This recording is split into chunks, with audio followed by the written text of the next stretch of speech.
Hi friends, today வீடியோவில் நம்ம என்ன பார்க்க போறோம்? நிஃப்டி 50யோட post market and pre market report தான் பார்க்க போறோம். அண்ட் மண்டே மார்க்கெட்ல நிஃப்டி 50ல என்னெல்லாம் நடக்கிறதுக்கு சான்ஸ் இருக்குங்கிறத ஒன்ஸ் இந்த வீடியோவில் ஃபுல்லாகவே நம்ம சொல்ல போறோம், எக்ஸ்பிளைன் பண்ண போறோம். உங்களுக்கு விருப்பம் இருந்தால் நம்மளோட சேனலை சப்ஸ்கிரைப் பண்ணிட்டு பாருங்க ஃப்ரெண்ட்ஸ். கரெக்டாக பார்த்தீங்கன்னா நம்மளோட ஃப்ரைடே இந்த ட்ரையாங்கிள் பேட்டர்ன் உங்களுக்கு இதில் பார்த்தாலே தெரியும். பர்ஃபெக்டான ஒரு ட்ரையாங்கிள் பேட்டர்ன் வந்து பிரேக் அவுட் பண்ணியிருப்பாங்க மார்க்கெட் 5 மினிட்ஸில். அதாவது எப்படி பிரேக் அவுட் பண்ணியிருப்பாங்கன்னா கேப் டவுன்லேயே பிரேக் அவுட் பண்ணியிருப்பாங்க. அதை வந்து நம்மளோட ஃப்ரீ டெலிகிராம் சேனலில் மார்னிங்கே போஸ்ட் பண்ணியிருப்போம். உங்களுக்கு இதில் பார்த்தா தெரியும். இது கிரீன் கலரில் இருக்கிறதெல்லாம் சப்போர்ட் பிளேஸு. மார்க்கெட் வந்து இந்த சப்போர்ட்டை பிரேக் அவுட் பண்ணியிருக்கிறத வந்து கரெக்டாக மென்ஷன் பண்ணி போட்டிருப்போம். பிரேக் அவுட் பண்ணியிருப்பாங்கன்னு போட்ட கொஞ்ச நேரத்திலே பார்த்தீங்கன்னா ஒரு 80 பாயிண்ட் கிட்ட நிஃப்டி ஃபாலும் ஆயிருக்கும். அந்த இடத்துல நீங்கள் யூஸ் பண்ணி எடுத்திருந்தாலும் நல்ல ப்ராஃபிட்டே எடுத்திருக்கலாம். அந்த மார்க்கெட்டில் இப்போ அது எப்படி நம்ம ப்ரிடிக்ட் பண்ணுங்கிறத பார்க்கலாம். உங்களுக்கு இதில் பார்த்தாலே தெரியும். பர்ஃபெக்டாக இந்த பிளேஸ் வரும்போதெல்லாம் மார்க்கெட் வந்து ட்ரெண்ட் லைனுக்கு தான் போயிருப்பாங்க. இங்கே வந்தால் மார்க்கெட் வந்து பை பண்ணி மேலே வந்திருக்கும். அகைன் கீழே வரும்போது இங்கே பை பண்ணி இந்த ட்ரெண்ட் லைனுக்கு போயிருப்பாங்க. ஆனால் ட்ரெண்ட் லைனில் வரும்போது பார்த்தீங்கன்னா நியூ லோ பண்ணியிருக்கவே மாட்டாங்க. நல்லாவே தெரியுது அவங்களுக்கு. ட்ரெண்ட் லைன் வரும்போது தான் நியூ லோவே பண்ண மாட்டாங்க. ஷார்ப்பாக கீழே தான் வரும். உங்களுக்கு பார்க்கும்போது பர்ஃபெக்டாக ஒரு ட்ரையாங்கிள் பேட்டர்ன் வந்து இதில் ஃபார்ம் ஆகிருக்கிறது நல்லா தெரியும். கீழே வரும்போது பையாக இருக்கும், மேலே போகிறப்ப செல் ஆகிட்டே இருந்திருக்கும் நிஃப்டி 50. அதுக்கேற்ற மாதிரியே மார்க்கெட் என்ன நடந்திருக்குன்னு பார்த்தீங்கன்னா ஃப்ரைடே ஷார்ப்பாக இந்த இடத்துல வந்து ஒரு பெரிய கேப் டவுன் வச்சுருப்பாங்க. கேப் டவுனில் வந்த மார்க்கெட்டு தான் எவ்வளோ வால்யூம் இருப்பாங்க, எவ்வளோ பெரிய வால்யூம் கேண்டில் கொடுத்து கரெக்டாக க்ளோஸ் பண்ணியிருப்பாங்க. க்ளோஸ் பண்ண மார்க்கெட் வந்து நம்ம இந்த இடத்துலயே இருக்கும்போதே சொல்லியிருப்போம் ஆல்மோஸ்ட் பிரேக் அவுட் பண்ணிட்டாங்கன்னு சொல்லிட்டு. அது வந்து அவங்க இருந்த ஒரு மார்க்கெட் வந்து கிட்டத்தட்ட ஒரு 80 பாயிண்ட் கிட்ட கீழே வந்துட்டு அகைன் ஸ்லோவாக புல் பேக் ஆகிட்டு எப்போவுமே நம்ம சொல்லியிருப்போம். ஒன்ஸ் சப்போர்ட் பிளேஸை வந்து பிரேக் அவுட் பண்ணிட்டாங்கன்னா மார்க்கெட் வந்து ஸ்லோவாக வருவாங்க பையர்ஸை ட்ராப் பண்ணுறதுக்காக தான். இதுதான் இந்த ட்ராப்பு. இவ்வளோ பெரிய வால்யூம் கேண்டிலை பார்த்துட்டும் நீங்கள் கீழே வந்துட்டு அப்புறமா இங்கே சப்போர்ட்டே இருக்காது. உங்களுக்கு இங்கே பார்த்தா தெரியும். இந்த இடத்துல எங்கேயுமே சப்போர்ட் கிடையாது. சப்போர்ட்லாம் இங்கேயே முடிஞ்சிருச்சு ஆல்மோஸ்ட். சப்போர்ட்டு இங்கேயே உங்களுக்கு முடிஞ்சிருச்சு. இங்கே வந்தால் மார்க்கெட் இவ்வளோ தூரம் மேலே மேலே போயிருக்காங்க. அண்ட் மார்க்கெட் என்ன நடக்குதுன்னு பார்த்தீங்கன்னா இந்த பிளேஸில் எங்கேயுமே சப்போர்ட் இல்லை. உங்களுக்கு இதெல்லாம் இங்கே சப்போர்ட் இருக்குது தெரியுதா பார்த்தீங்களா? ஒரு சப்போர்ட்டுமே கிடையாது. ஆனால் மார்க்கெட் மேலே வரும். இதுதான் பையர்ஸோட ட்ராப்பு. அதாவது இந்த ரீட்டைலர்ஸ்லாம் எப்படி அதிகமாக லாஸ் பண்ணுறாங்களோ அதுக்கு ரீசனே மெயினாக இது மட்டும் தான். மார்க்கெட் இவ்வளோ தூரம் கீழே வந்துருச்சு, திரும்ப இவ்வளோ தூரம் அப்படியே மேலே போயிடுவாங்கன்னு நம்பி இந்த இடத்துல மார்க்கெட் கன்சாலிடேட் பண்ணிட்டு ஸ்லோவாக ட்ராப் பண்ணி மேலே கூட்டிகிட்டு போயிருப்பாங்க பை பண்ணி. இது எல்லாமே இன்ஸ்டிடியூஷனல் பண்ணுற பை தான். அவங்களே அவங்களோட மணி போட்டு ஸ்லோவாக பை பண்ணி எடுத்துகிட்டு போவாங்க. அதை பார்த்துட்டு நீங்கள் என்ன நடக்குதுன்னே புரியாமல் இங்கே எந்த சப்போர்ட்டும் இல்லாமல் மார்க்கெட் மேலே போகிறது தெரியாமல் இந்த பிளேஸில் ஃபுல்லாக பை பண்ணிடுவீங்க. நீங்கள் பை பண்ண உடனே கரெக்டாக இந்த பிளேஸ் வந்து பார்த்தீங்களா, ஆல்ரெடி இருந்த சப்போர்ட் அந்த இடத்துல போயிட்டு ரீடெஸ்ட் பண்ண உடனே மார்க்கெட் வந்து ஃபர்தராக கீழே வந்திருப்பாங்க. இதில் எவ்வளோ பெரிய மூவ் வந்தது மட்டும் நீங்கள் நல்லா பார்த்தாலே தெரியும். நீங்கள் வந்து என்ன வேணால் சொல்லலாம். இப்போ நெறைய வேர்ல்டு வார்லாம் வந்துட்டு இருக்குது. நெறைய இடத்துல சண்டை போயிட்டு இருக்கு. அதனால தான் மார்க்கெட் வந்து இவ்வளோ பெரிய ஃபால் வந்திருக்குன்னு. ஆனா உங்களுக்கு பிரைஸ் ஆக்ஷன்ல பார்த்தீங்கன்னா, கரெக்ட்டா இந்த ட்ரையாங்கிள் பேட்டர்ன் வந்து பிரேக் அவுட் பண்ணியிருப்பாங்க. பிரேக் அவுட் பண்ணிட்டு மார்க்கெட் ரீடெஸ்ட் பண்ணியிருப்பாங்க. ரீடெஸ்ட் பண்ண மார்க்கெட்டு ஒரு நல்ல ப்ராஃபிட்டே குடுத்துருக்கும். இத நம்ம எவ்வளோ கிளியரா கேப்சர் பண்ணியிருப்போங்கிறத உங்களுக்கு இதில லைவாவே எக்ஸ்பிளைன் பண்றேன். ஆல்மோஸ்ட் நம்ம வந்து தேர்ஸ்டேவே சொல்லியிருப்போம். தேர்ஸ்டே நைட்டே ட்ரையாங்கிள் பேட்டர்ன்ல பிரேக் அவுட் இருக்குன்னு. நம்ம அதுக்கப்புறம் எக்ஸ்பெக்ட் பண்ண மாரி மார்க்கெட் கீழ பிரேக் அவுட் குடுத்தது. இதுலயும் நம்ம போஸ்ட் பண்ணியிருப்போம். போஸ்ட் பண்ண கொஞ்ச நேரத்திலேயே பார்த்தீங்கன்னா, 25,400 புட் ஆப்ஷனும் பை பண்ண சொல்லியிருப்போம். பை பண்ணதும் இல்லாம அத ஹோல்டு பண்ண சொல்லியிருப்போம். எல்லாருமே இன்னைக்கு வரைக்குமே அத ஹோல்டு பண்ணிட்டு தான் இருக்கிறாங்க. உங்களுக்கு அத வந்து எப்படி நம்ம பை பண்ணணுங்கிறதையும் கிளியரா இப்ப எக்ஸ்பிளைன் பண்றேன்.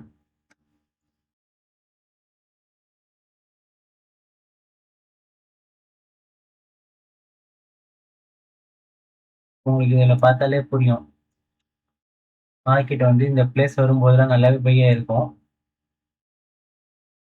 இங்க வரும்போதெல்லாம் மார்க்கெட் நல்லாவே பை ஆன மார்க்கெட் இந்த இடத்துல இருந்து அதாவது 100 அண்ட் 10லேருந்து மார்க்கெட் வந்து நல்லாவே ரிஜெக்ட் ஆயிருக்கும். ரெசிஸ்டன்ட்டா ஆக்ட் ஆயிருக்கும்.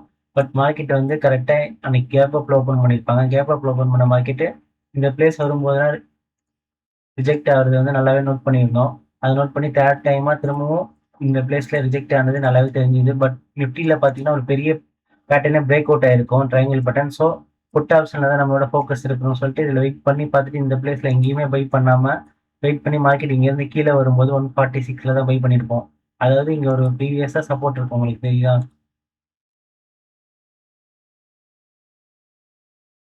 இந்த சப்போர்ட் இந்த சப்போர்ட் வரும்போது தான் மார்க்கெட்ல வந்து நம்ம பை பண்ணியிருப்போம். கரெக்ட்டா இந்த சப்போர்ட்ட யூஸ் பண்ணி.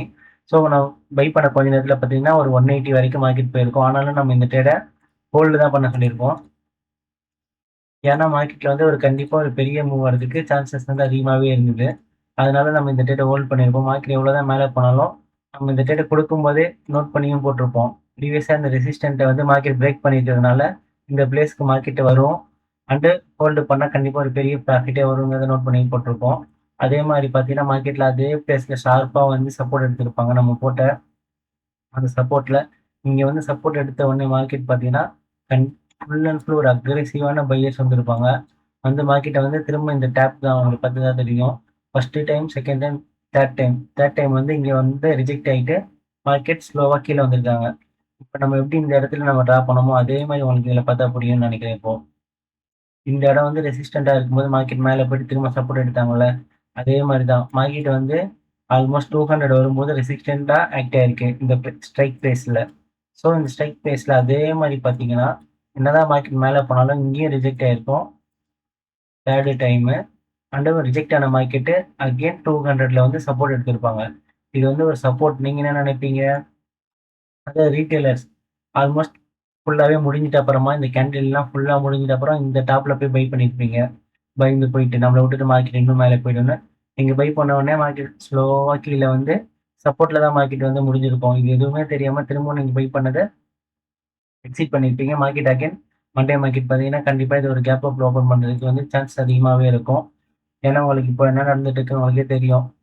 அது என்னன்னு பார்த்தீங்கன்னா, நம்மளோட நிஃப்டில வந்து ஒரு பெரிய ட்ரையாங்கிள் பேட்டர்ன் பிரேக் அவுட் ஆயிருக்கு. கண்டிப்பா ஒரு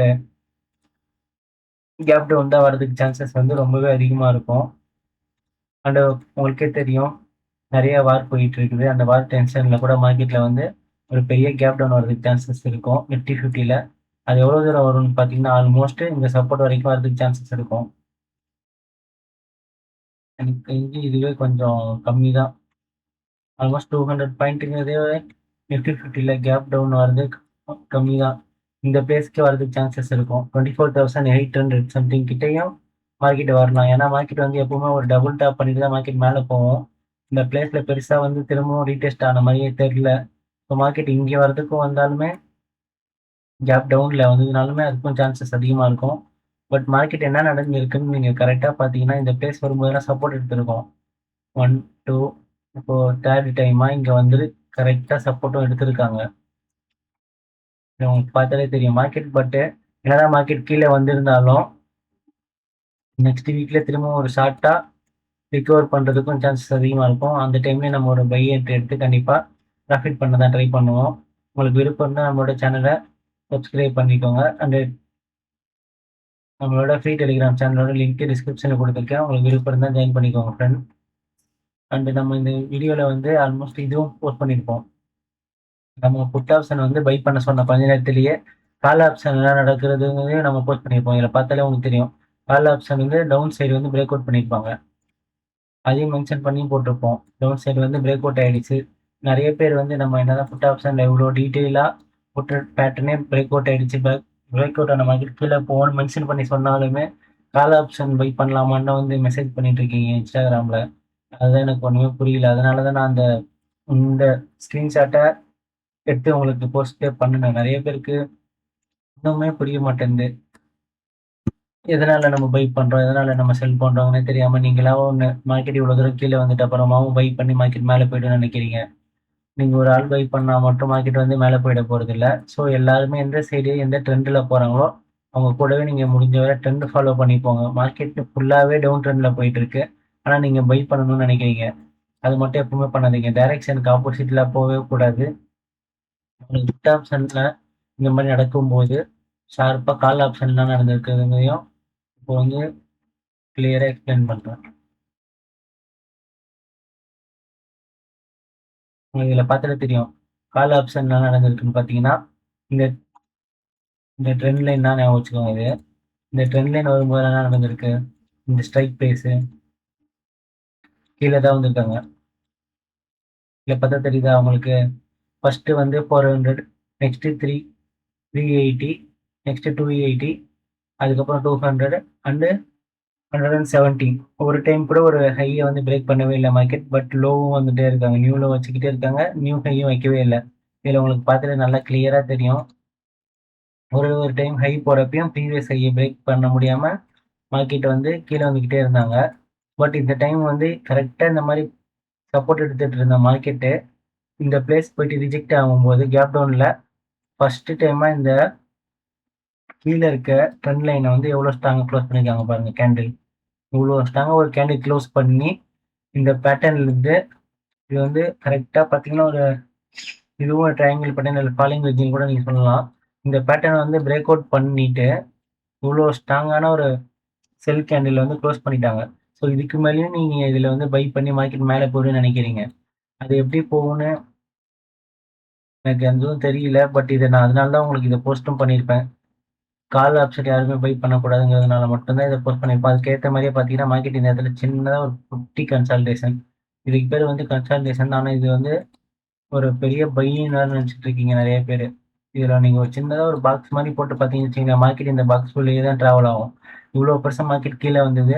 இந்த பாக்ஸ் ஓப்பன் பண்ணி ஃபஸ்ட்டு வந்த பையர்ஸை எப்போ க்ளோஸ் பண்ணாங்களோ பாடி க்ளோஸ், அப்போ மட்டும்தான் மார்க்கெட் வந்து அகெயின் மேலே போகிறதுக்கு சான்சஸ் அதிகமாக இருக்கும். இது எப்படி மேலே போயிருக்கிறதுக்கு பாசிபிள்னா, ஃபஸ்ட்டு உங்களுக்கு இந்த பிளேஸை வந்து க்ளோஸ் பண்ணணும்.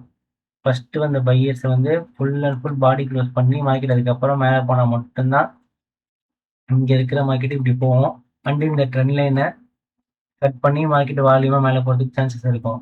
பட் உங்களுக்கு இங்கே என்ன நடந்திருக்குன்னு பார்த்தீங்கன்னா, கொஞ்சம் கூட வால்யூமே கிடையாது. நிஃப்டி 50ல் பார்த்தீங்கன்னா ஷார்ப்பாக ஒரு பெரிய டவுன் சைட் பிரேக் அவுட்டும் கொடுத்துட்டாங்க. இங்கேயும் ஒரு டவுன் சைட் பிரேக் அவுட் கொடுத்துட்டாங்க கால் ஆப்ஷனில். இதுக்கு மேலே இதை நீங்கள் பை பண்ணவே கூடாது. ட்ரெண்ட் எந்த பக்கமோ அந்த ட்ரெண்டு பக்கம் மட்டும்தான் போகணும். அப்போ மட்டும்தான் உங்களால் ப்ராஃபிட்டபுளாக இருக்க முடியும். அதே மாதிரி கரெக்டாக நீங்கள் எடுத்த ட்ரேடு ஒரு நல்ல பர்ஃபெக்டான ட்ரேடு, கரெக்டாக பிரேக் அவுட்டில் நீங்கள் ட்ரேட்லாம் எடுத்துட்டீங்கன்னா கண்டிப்பாக அதை ஹோல்டு பண்ணி நல்ல ப்ராஃபிட், அது எவ்வளோ தூரம் போக முடியுமோ அது கூட ட்ராவல் பண்ணி போயிட்டு ப்ராஃபிட் எடுக்க கற்றுக்கோங்க. அப்போ மட்டும்தான் நீங்கள் வந்து லாஸ் பண்ணும்போது ஒரு 50-30 பாயிண்ட்ஸ் லாஸ் பண்ணாலும் பிடிக்கும்போது ஒரு 200-300 பாயிண்ட் பிடிச்சிங்கன்னா ஃபுல்லாகவே ப்ராஃபிட்டபுளாகவே இருப்பீங்க. அண்ட் இதில் இப்போது சப்போர்ட் வேறு எப்படிலாம் உங்களுக்கு ட்ராப் பண்ணலான்னு பார்த்தீங்கன்னா உங்களுக்கு ஏதோ 50 பார்த்தாலே உங்களுக்கு தெரிஞ்சிச்சு. இந்த ட்ரேடே தான் மண்டே மார்க்கெட்டில் இது கேப் அப்பில் எங்கே வேணால் ஓப்பன் ஆகலாம். எங்கே ஓப்பன் ஆனாலும் மார்க்கெட் கீழே வரும்போது இந்த சப்போர்ட்டே இல்லைன்னா இந்த ட்ரெண்ட் லைனை சும்மா ட்ராப் பண்ணுங்கள் கனெக்ட் பண்ணி. இந்த ட்ரெண்ட் லைன் வரும்போது திரும்ப ஒரு சப்போர்ட் எடுக்குதான்னு பாருங்கள். கண்டிப்பாக சப்போர்ட் எடுப்பாங்க. அப்படி சப்போர்ட் எடுக்கிறப்ப அங்கேயும் பை பண்ணலாம். ஆனால் நீங்கள் எல்லாமே முடிஞ்சிட்ட பிறகு மார்க்கெட்டில் மேலே டாப்பில் எப்பவுமே பை பண்ணாதீங்க. ஏன்னா மோஸ்ட்லி இங்கே பை பண்ணவங்க எல்லாருமே மேலே டாப்பில் வந்தோடனே செல் பண்ண தான் ட்ரை பண்ணுவாங்க. ப்ராஃபிட் புக்கிங் நடக்கும். அதனால் அவசரப்பட்டு எல்லாம் முடிஞ்சிட்டு அப்புறமா நியூஸ் சேனல், இன்ஸ்டாகிராம் எல்லாத்துலேயும் வரதை பார்த்து வார் வந்துச்சுன்னு சொல்லிட்டு டாப்பில் போய் பை பண்ணி இது பண்ணிட்டாதீங்க. திடீர்னு நைட்டு ஒரு நைட்டாக இப்போ வார் வந்த மாதிரியே எப்போ வேணால் நைட்டு ஒரு நைட்டாக நாங்கள் கொஞ்ச நாளைக்கு ஸ்டாப் பண்ணுறோம், பேச்சுவார்த்தை போதுன்னு சொன்னாங்கன்னா முடிஞ்சிடும். ஒரே நாளில் உங்களுக்கு கீழே வந்தது எல்லாமே டக்குன்னு சடனாக மேலே ரிவர்ஸ் ஆகிடும். ஸோ யாருமே அவசரப்பட்டு நீங்களாம் கெஸ் பண்ணி மட்டும் ட்ரேட் பண்ணாதீங்க.